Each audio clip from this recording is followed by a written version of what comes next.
जब बात स्वास्थ्य की हो तो हम थोड़ा सा स्वास्थ्य में गड़बड़ी होने से हम डॉक्टर का सलाह तुरंत लेते हैं और भाग कर चेकअप कराते हैं और डॉक्टर से परामर्श के अनुसार दवाइयाँ लेते हैं ताकि टाइमली ठीक हो सके।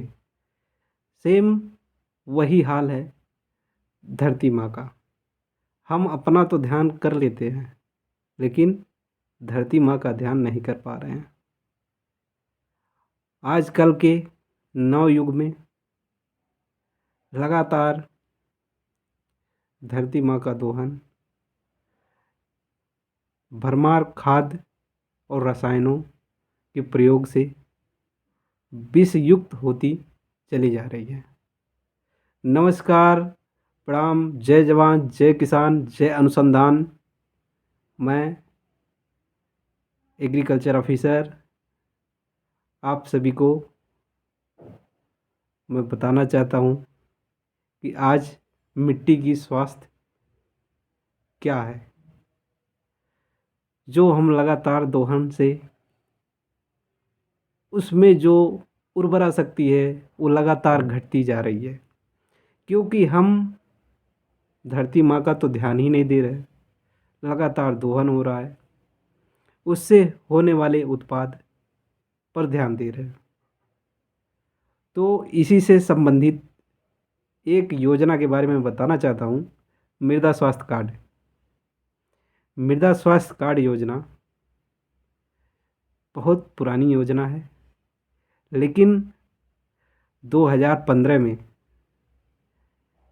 19 फरवरी 2015 से मृदा स्वास्थ्य कार्ड दिवस मनाए जाने लगा है।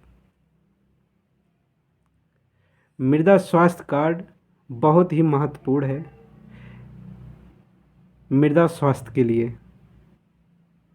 जैसे हम अपने स्वास्थ्य के लिए चेकअप कराते हैं, haemoglobin, WBC, RBC,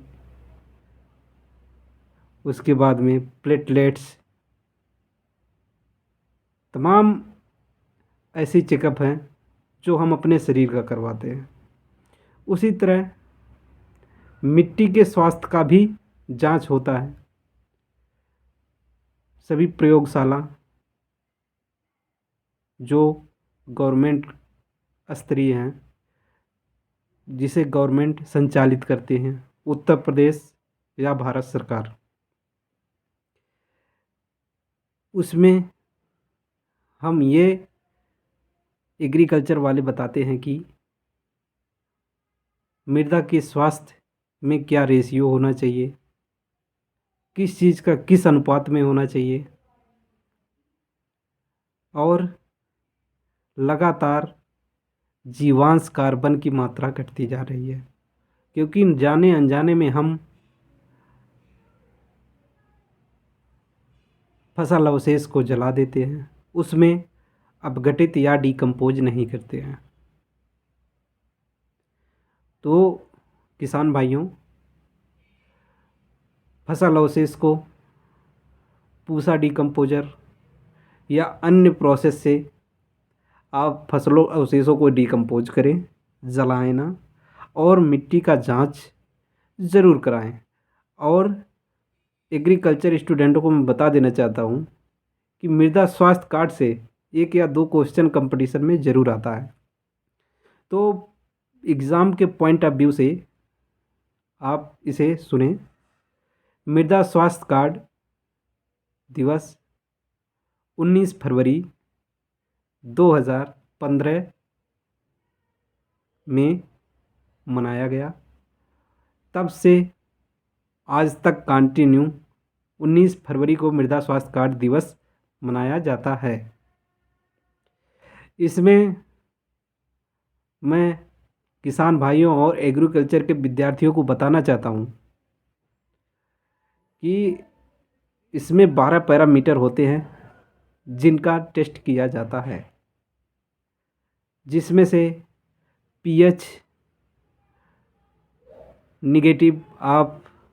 negative logarithm of H+ ion जिसे बोलते हैं pH, electrical conductivity, nitrogen, phosphorus, potash,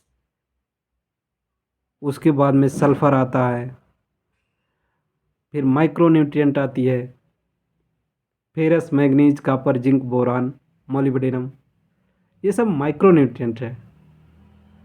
12 parameter use होता है, लेकिन मोलिब्डेनम सॉइल हेल्थ कार्ड में नहीं होता।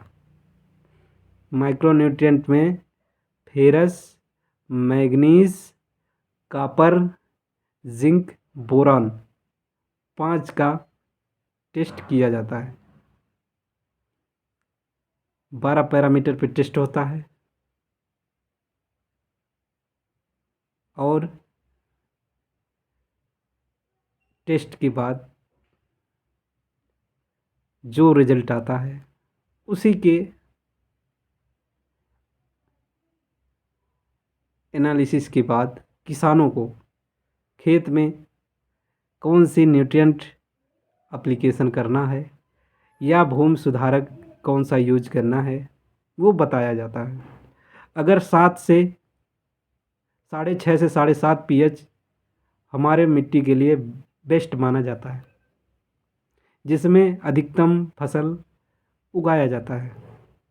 अगर 8, 9, 10 pH हो गया तो एक्सट्रीमली हाई, जिसे अत्यधिक क्षारीय या लवणीय कहते हैं। और 7 से कम 3, 4 pH, 5 pH तो अम्लीय होता है, अत्यधिक अम्लीय होता है 2 या 3। क्षारीय के लिए हम जिप्सम और पायराइट यूज करते हैं भूमि सुधारक के रूप में। अम्लीय के लिए चूना यूज किया जाता है, कैल्शियम कार्बोनेट जिसे कहते हैं। इसी के साथ जय जवान, जय किसान, जय विज्ञान, जय अनुसंधान। धन्यवाद।